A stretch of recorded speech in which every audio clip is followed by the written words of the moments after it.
जय हिंद। सभी को MRG के जीएस में स्वागत है। आज हम बताने वाले हैं बिहार पुलिस कांस्टेबल का जो जितने भी PYQ प्रश्न हैं 28/8/2024 में पूछे गए हैं उसको हम लोग बारीकी से हल करेंगे और उससे जितने भी संबंधित प्रश्न रहेंगे उसको भी हम लोग देखेंगे। हर एक क्वेश्चन से संबंधित प्रश्न को हम लोग देखेंगे।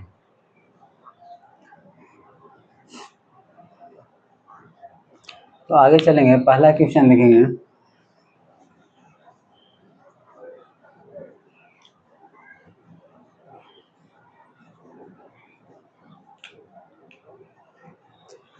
पहला क्वेश्चन है, पंचतंत्र के लेखक कौन है? पहला सवाल है, पंचतंत्र के लेखक कौन है?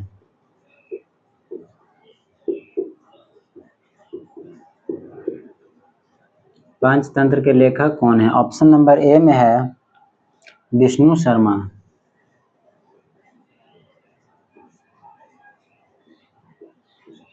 ऑप्शन नंबर ए में क्या है? Vishnu Sharma. Option number B में है भास। ऑप्शन नंबर सी में है विशाख दत्त।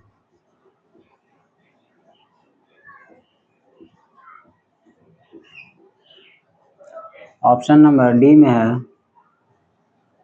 अमर सिंह।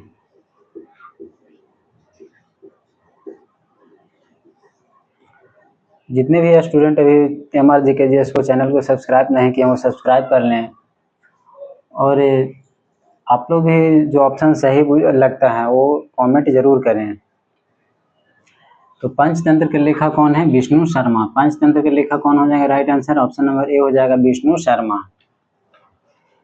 आगे देखेंगे इससे संबंधित जितने भी प्रश्न है उसको हम लोग देखेंगे। पंचतंत्र के लेखक कौन है? विष्णु शर्मा। पंचतंत्र किस भाषा में लिखा गया है? पंचतंत्र जो है संस्कृत भाषा में लिखा गया है। पंचतंत्र किस भाषा में लिखा गया है? संस्कृत भाषा में लिखा गया है। पंचतंत्र संस्कृत भाषा में लिखा गया है। आगे देखेंगे, पंचतंत्र में कितने तंत्र होते हैं?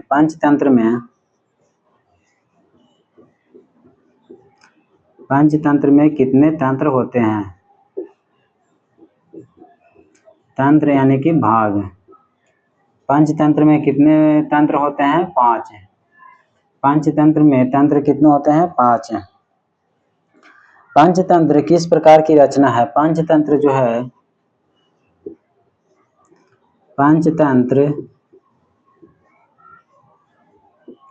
पंचतंत्र किस प्रकार की रचना है?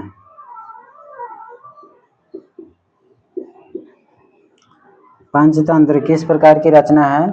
नीति कथाओं का संग्रह। नीति कथाओं का संग्रह। नीति कथाओं का संग्रह। आगे देखेंगे, पंचतंत्र का मुख्य उद्देश्य क्या है? जो पंचतंत्र है उसका मुख्य उद्देश्य क्या है? पंचतंत्र का मुख्य उद्देश्य क्या है? पंचतंत्र का मुख्य उद्देश्य है नीति ज्ञान और व्यवहारिक शिक्षा देना।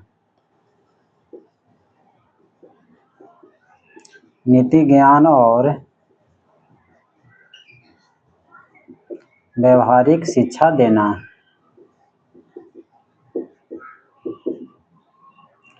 अभी हम लोग जाने हैं पहला क्वेश्चन, उसमें पॉइंट भी जाने हैं 2-3 पॉइंट जो है इम्पोर्टेंट। पहला है पंचतंत्र के लेखक कौन है? विष्णु शर्मा। ऑप्शन नंबर ए हो जाएगा राइट आंसर, विष्णु शर्मा। आगे है पंचतंत्र संस्कृत भाषा में लिखा गया है। पंचतंत्र किस भाषा में लिखा गया है? संस्कृत भाषा में लिखा गया है। पंचतंत्र में कितने तंत्र हैं? पंचतंत्र में कितने तंत्र यानी भाग होते हैं? 5 भाग होते हैं। पंचतंत्र किस प्रकार की रचना है? पंचतंत्र किस प्रकार की रचना है? नीति कथाओं का संग्रह। पंचतंत्र जो है पूछेगा क्वेश्चन में, पंचतंत्र किस प्रकार की रचना है? नीति कथाओं का संग्रह। पंचतंत्र का मुख्य उद्देश्य क्या था? पंचतंत्र का जो मुख्य उद्देश्य क्या है वो है नीति कथाओं, नीति ज्ञान और व्यवहारिक शिक्षा देना। पंचतंत्र का मुख्य उद्देश्य है नीति ज्ञान और व्यवहारिक शिक्षा देना। नीति ज्ञान और व्यवहारिक शिक्षा देना। पंचतंत्र का मुख्य जो उद्देश्य यही है कि नीति ज्ञान और व्यवहारिक शिक्षा देना। आगे हम लोग देखेंगे और जितने भी लेखक हैं उनके द्वारा लिखा गया है उसको हम लोग देखेंगे।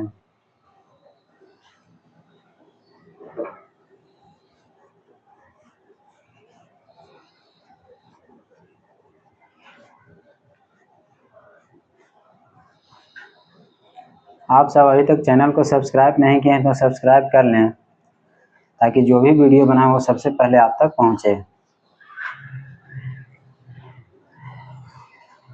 आगे हम लोग जानेंगे और भी लेखक के बारे में। पहला विष्णु शर्मा किसके द्वारा लिखा है? विष्णु शर्मा के द्वारा क्या लिखा गया है? पंचतंत्र। पंचतंत्र के लेखक कौन है? विष्णु शर्मा। दूसरा है रामचरितमानस।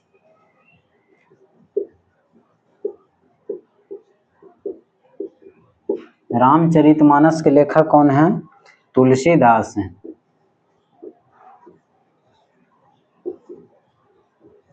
रामचरितमानस के लेखक कौन है? तुलसीदास। आगे देखेंगे गोदान के लेखक कौन है?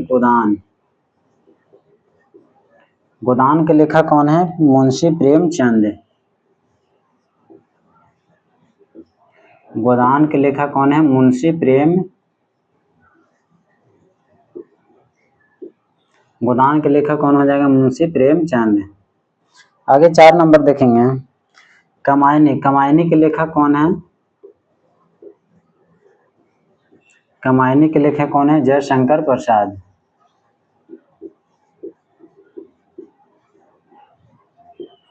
कमायनी पुस्तक के लेखक कौन है? जयशंकर प्रसाद।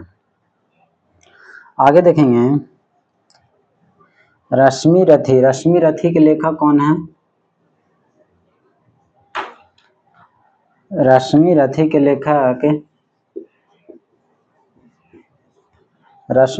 लेखक कौन है? रामधारी सिंह दिनकर।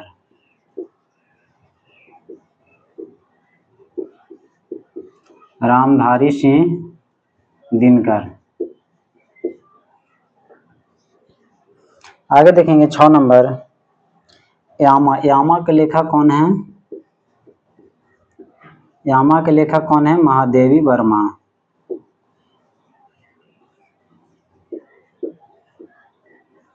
यामा के लेखक कौन हो जाएगा? महादेवी वर्मा। आगे देखेंगे सूरदास के लेखक कौन है? सूरदास के लेखक कौन है? सूरसागर। सूरदास के लेखक कौन है? सूरसागर। आगे देखेंगे 8 नंबर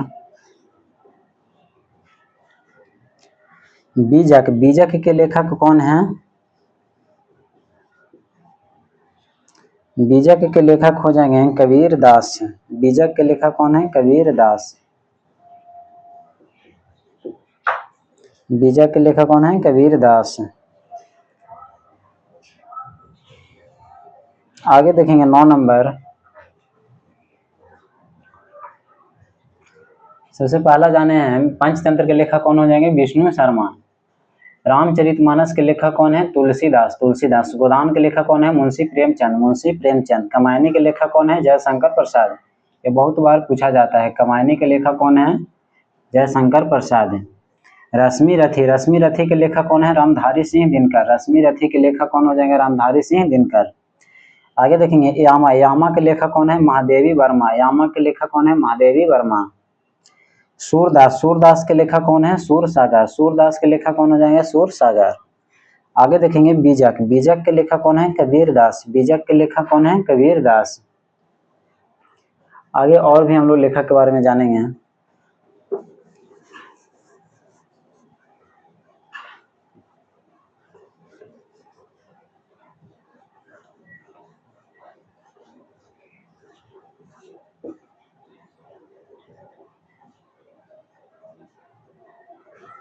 आगे देखेंगे साकेत, 9 नंबर देखेंगे।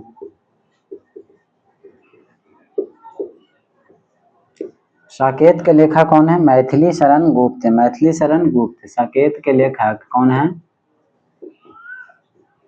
मैथिली शरण गुप्त। साकेत के लेखक कौन हो जाएगा? मैथिली शरण गुप्त। आगे देखेंगे 10 नंबर मधुशाला। मधुशाला के लेखक कौन है?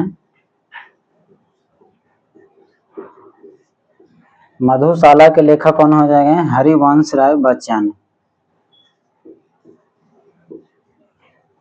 हरिवंश राय बच्चन। मधुशाला के लेखक कौन है? हरिवंश राय बच्चन। आगे देखेंगे चित्रलेखा। चित्रलेखा के लेखक कौन है? चित्रलेखा। चित्रलेखा के लेखक हो जाएंगे भगवती चरण वर्मा। भगवती चरण वर्मा। भगवती चरण वर्मा। चित्रलेखा के लेखक कौन है? भगवती चरण वर्मा। आगे देखेंगे 12 नंबर मैला आंचल। मैला आंचल के लेखक कौन है?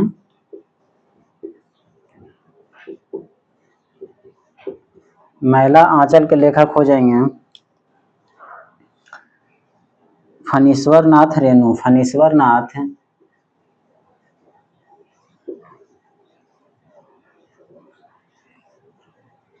फणीश्वर नाथ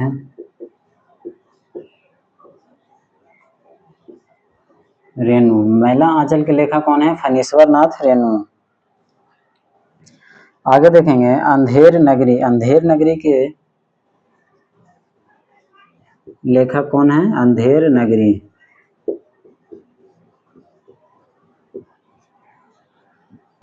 अंधेर नगरी के लेखक कौन है? भारतेंदु हरिश्चंद्र।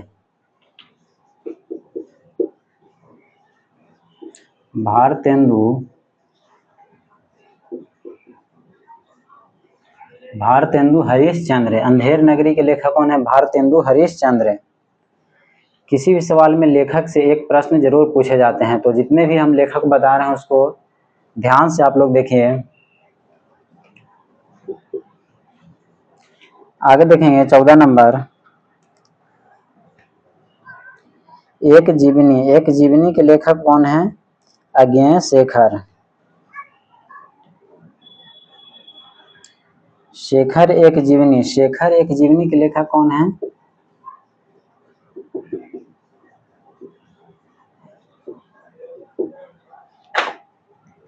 शेखर एक जीवनी के लेखक कौन है? अज्ञेय।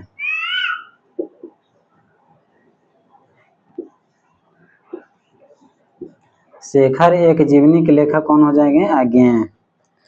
15 नंबर देखेंगे परिमल। परिमल के लेखक कौन है? परिमल के लेखक कौन हो जाएंगे? निराला। परिमल के लेखक कौन है? निराला। आगे देखेंगे 16 नंबर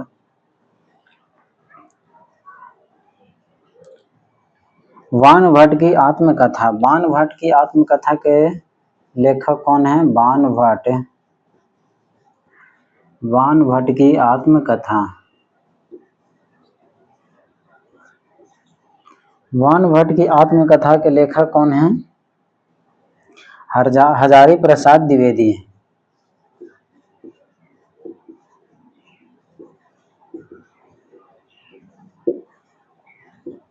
हजारी प्रसाद द्विवेदी। बाणभट्ट की आत्मकथा के लेखक कौन है? हजारी प्रसाद द्विवेदी। इसको फिर से हम लोग देखेंगे। साकेत के लेखक कौन है? मैथिली शरण गुप्त। साकेत के लेखक हो जाएंगे मैथिली शरण गुप्त। मधुशाला के लेखक कौन है? हरिवंश राय बच्चन। मधुशाला के लेखक कौन हो जाएंगे? हरिवंश राय बच्चन। मधुशाला के लेखक हरिवंश राय बच्चन। आगे देखेंगे चित्रलेखा। चित्रलेखा के रचयिता कौन है? भगवती चरण वर्मा। भगवती चरण वर्मा। मैला आंचल। मैला आंचल के लेखक कौन है? फणीश्वर नाथ रेणु। मैला आंचल के लेखक हो जाएंगे फणीश्वर नाथ रेणु। अंधेर नगरी। अंधेर नगरी के रचयिता कौन है? भारतेंदु हरीशचंद्र, हरीशचंद्र।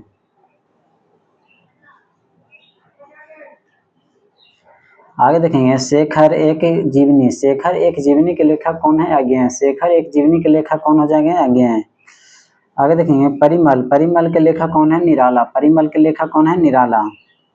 बाणभट्ट की आत्मकथा, बाणभट्ट की आत्मकथा के लेखक कौन हो जाएंगे? हजारी प्रसाद द्विवेदी। बाणभट्ट की आत्मकथा के लेखक हैं हजारी प्रसाद द्विवेदी।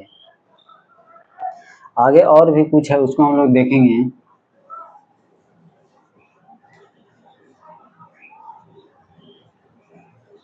जितने भी इम्पोर्टेंट लेखक से क्वेश्चन आते हैं वो सबको हम लोग बारीकी से देखेंगे।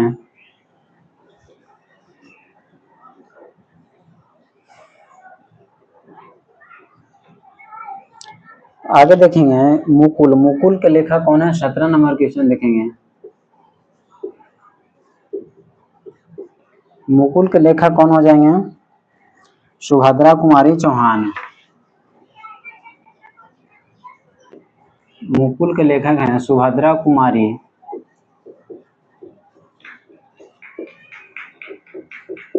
मुकुल के लेखक कौन है? सुभद्रा कुमारी चौहान। आगे देखेंगे मानसी, 18 नंबर है मानसी। मानसी के लेखक कौन है? राम नरेश त्रिपाठी, राम नरेश त्रिपाठी।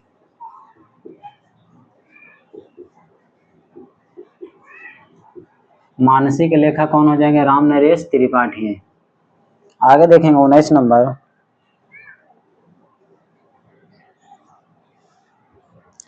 बलचनामा, बलचनामा के लेखक कौन है?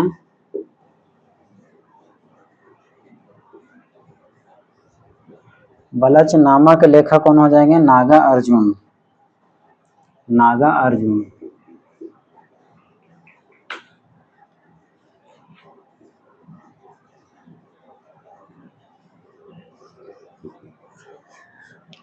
आगे देखेंगे 20 नंबर कृष्णकली, कृष्णकली के लेखक कौन है? कृष्णकली, कृष्णकली के लेखक हो जाएंगे शिवानी। कृष्णकली के लेखक हैं कृष्णकली के लेखक कौन है? शिवानी। आगे देखेंगे तमस, तमस के लेखक कौन है? भीष्म साहनी। 21 नंबर है तमस, तमस के लेखक कौन है? भीष्म साहनी।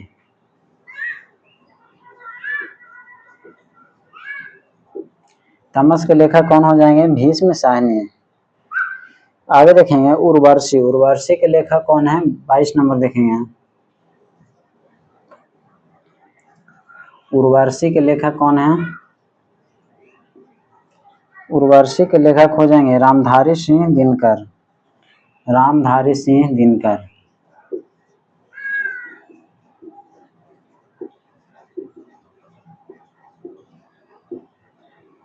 उर्वशी किनके द्वारा लिखा गया है? रामधारी सिंह दिनकर के द्वारा।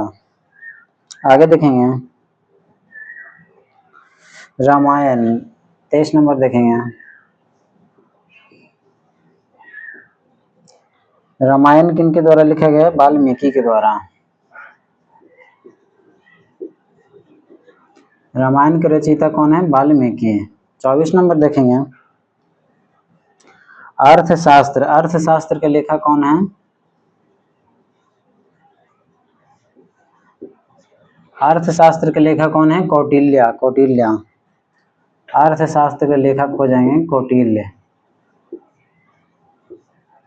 अर्थशास्त्र के लेखक कौन है? कौटिल्य। अभी हम लोग देखे हैं जितने भी इम्पोर्टेंट लेखक हैं उनको हम लोग देखे हैं। आगे अगला क्वेश्चन हम लोग देखेंगे। ये इतना सारा पहला क्वेश्चन हम लोग देखे हैं। आगे दूसरा क्वेश्चन देखेंगे।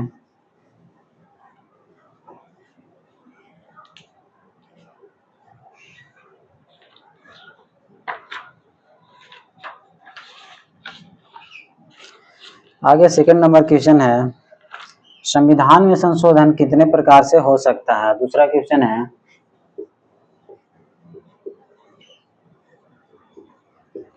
संविधान में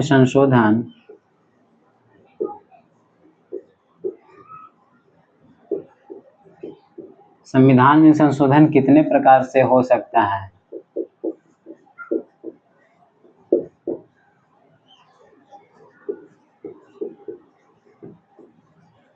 संविधान में संशोधन कितने प्रकार से हो सकता है? ऑप्शन नंबर 1 में है 4 प्रकार से। ऑप्शन नंबर 1 में क्या है? 4 प्रकार से। ऑप्शन नंबर बी में है 3 प्रकार से।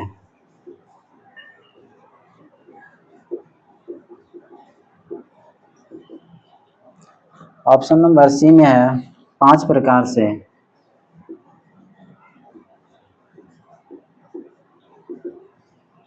ऑप्शन नंबर डी में है 1 प्रकार से।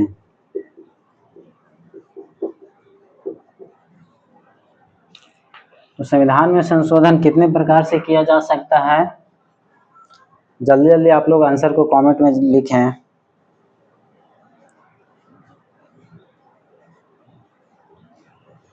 जितने भी स्टूडेंट अभी चैनल को सब्सक्राइब नहीं किए हों जल्द से जल्द चैनल को सब्सक्राइब कर लें।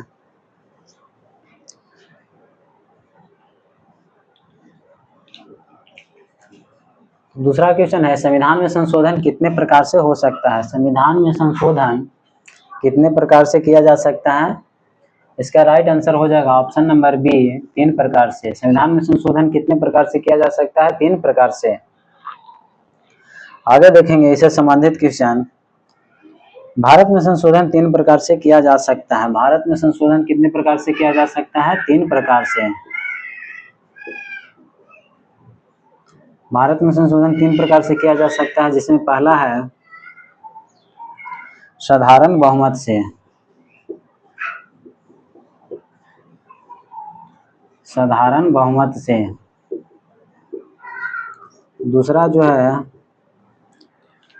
दूसरा है विशेष बहुमत से।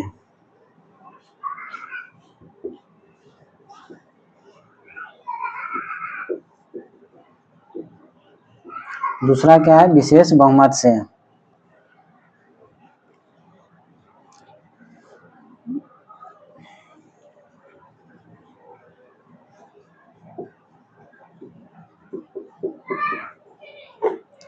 तीसरा है विशेष बहुमत प्लस आधे राज्यों की स्वीकृति से।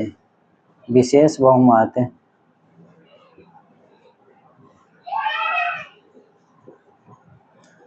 बहुमत प्लस आधे राज्यों की स्वीकृति से।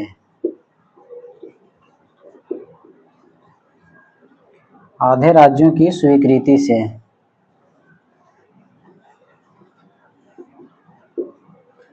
देखें संविधान में संशोधन कितने प्रकार से किया जा सकता है? संविधान में संशोधन 3 प्रकार से किया जा सकता है, जिसमें पहला है साधारण बहुमत से। दूसरा है विशेष बहुमत से और तीसरा है विशेष बहुमत से प्लस आधे राज्यों की नियुक्ति से, आधे राज्यों की स्वीकृति से।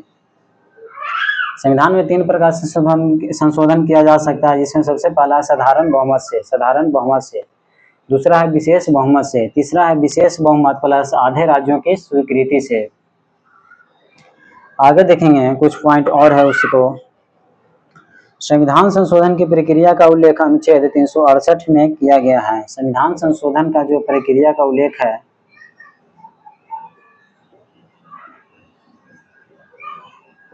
संविधान संशोधन का प्रक्रिया का उल्लेख है अनुच्छेद कितना में किया गया है? अनुच्छेद 368 में किया गया है।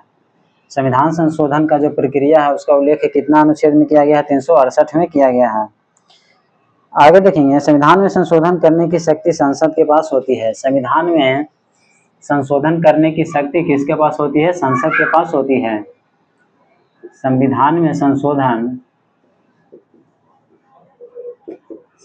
संशोधन करने की शक्ति किसके पास होती है? संसद के पास होती है। संविधान में संशोधन कौन कर सकता है? संसद कर सकता है। पहला संविधान संशोधन कब हुआ था? 1951 में। पहला संविधान संशोधन पहला संविधान संशोधन कब हुआ था? 1951 में। पहला संविधान संशोधन कब किया गया था? 1951 में किया गया था। संविधान में संशोधन कितने प्रकार से होते हैं? 3 प्रकार से होते हैं, जिसमें सबसे पहला है विशेष बहुमत से। आगे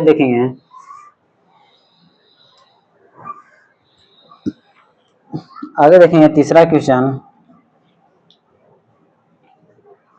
अभी हम लोग जाने हैं संविधान में संशोधन कितने प्रकार से होते हैं। संविधान में संशोधन कितने प्रकार से होते हैं? 3 प्रकार से होते हैं, साधारण बहुमत से और विशेष बहुमत से, और तीसरा है विशेष बहुमत प्लस आधे राज्यों की स्वीकृति से। संविधान में संशोधन किस अनुच्छेद से किया जाता है? अनुच्छेद 368। संविधान में संशोधन की प्रक्रिया किस अनुच्छेद में उल्लेख है? 368 में। संविधान संशोधन कौन कर सकता है? संसद। संविधान में संशोधन करने का अधिकार किसके पास होता है? संसद के पास होता है। पहला संविधान संशोधन कब हुआ था? 1951 में। पहला संविधान संशोधन कब किया गया था? 1951 में। आगे देखेंगे तीसरा क्वेश्चन, लुई 16वां को फांसी कब दिया गया था? लुई 16वां को कब फांसी दी गई थी? तीसरा क्वेश्चन है लुई 16वां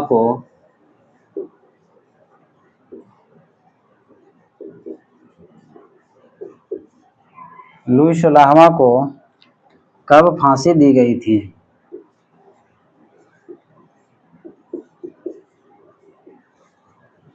लुई 16वां को कब फांसी दी गई थी?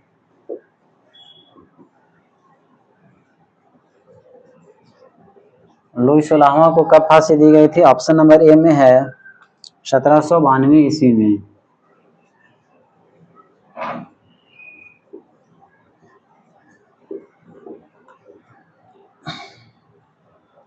ऑप्शन नंबर बी में है 1793 ईस्वी में।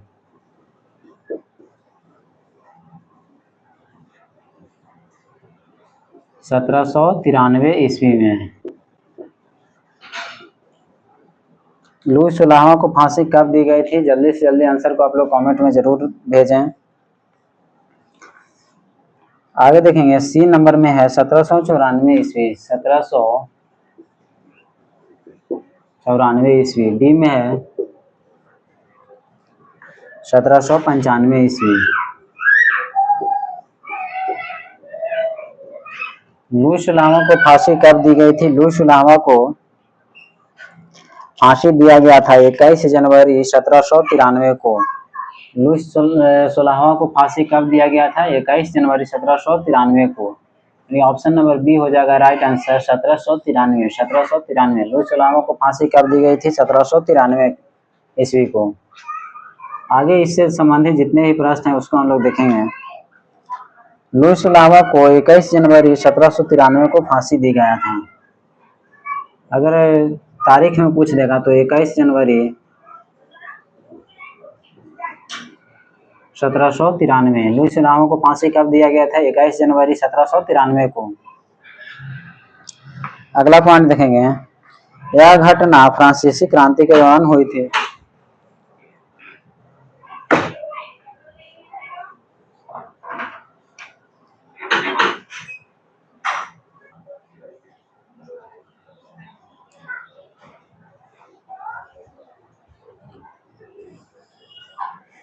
आगे देखेंगे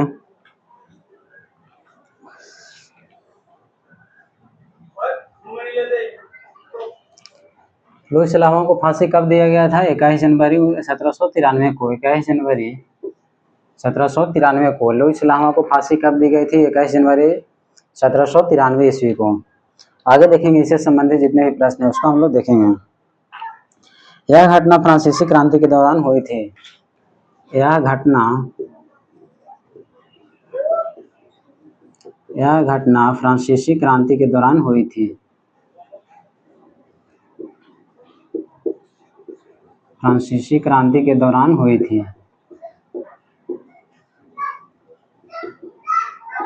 यह घटना कब हुई थी? फ्रांसीसी क्रांति के दौरान हुई थी। आगे देखेंगे फ्रांसीसी क्रांति कब शुरू हुई? फ्रांसीसी क्रांति फ्रांसीसी क्रांति कब शुरू हुई? फ्रांसीसी क्रांति कब शुरू हुआ था?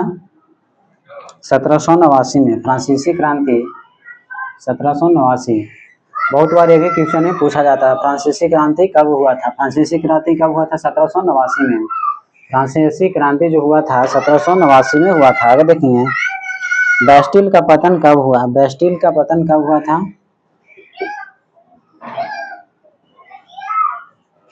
बेस्टिल का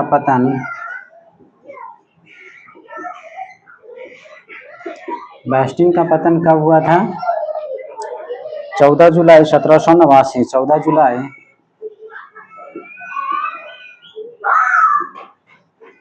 14 जुलाई 1789 को। आगे देखेंगे, फ्रांस की रानी कौन थी? फ्रांस की रानी कौन थी?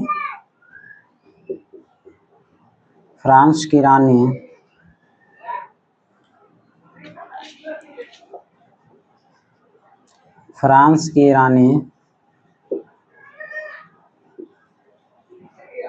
की रानी कौन थी? मैरी एंटोइनेट।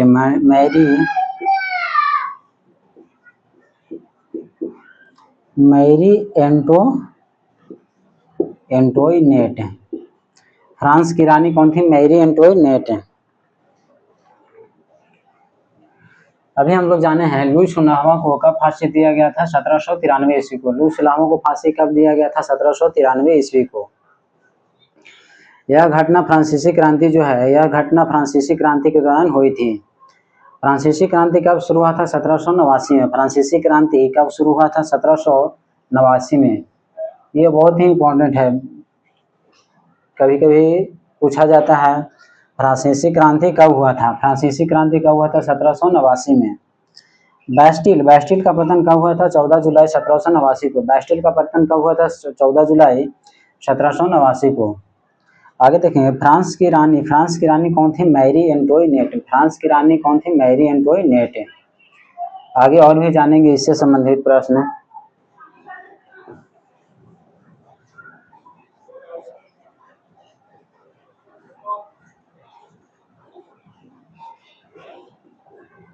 फ्रांसीसी क्रांति कब हुआ था? 1789 में। फ्रांसीसी क्रांति कब शुरू हुआ था? 1789 में। आगे देखेंगे, फ्रांसीसी क्रांति का नारा क्या था? फ्रांसीसी क्रांति का जो फ्रांसीसी क्रांति हुआ था, फ्रांसीसी क्रांति का नारा क्या था? फ्रांसीसी क्रांति का नारा क्या था? स्वतंत्रता, समानता और बंधुत्व। स्वतंत्रता, समानता और बंधुत्व। फ्रांसीसी क्रांति का नारा क्या था? स्वतंत्रता, समानता और बंधुत्व। आगे जानेंगे लुई सोलहवां कौन था और इसका जन्म कब हुआ था? लुई सोलहवां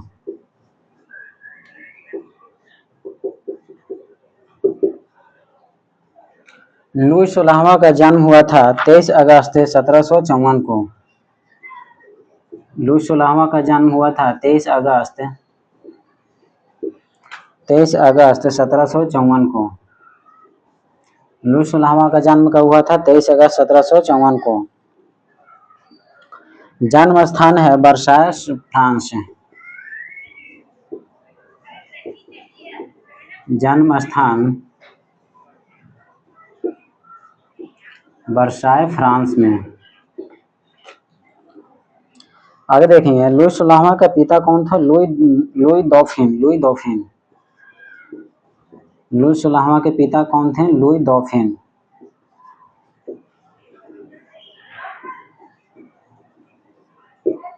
लुई सोलहवां के पिता कौन थे? लुई दौफिन। माता कौन था? मारिया जोसेफा। लुई सोलहवां का माता कौन थे? Maria Josefa.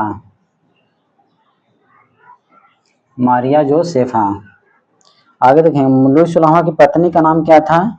Mary एंटोइनेट।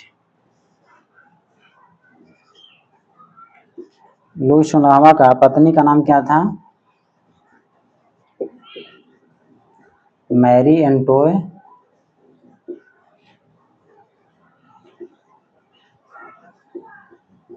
Louis Lama की पत्नी का नाम क्या था? मैरी एंटोइनेट। अभी हम लोग जाने हैं लुई लामा के बारे में, आगे हम लोग नेक्स्ट क्लास जानेंगे, नेक्स्ट क्लास में।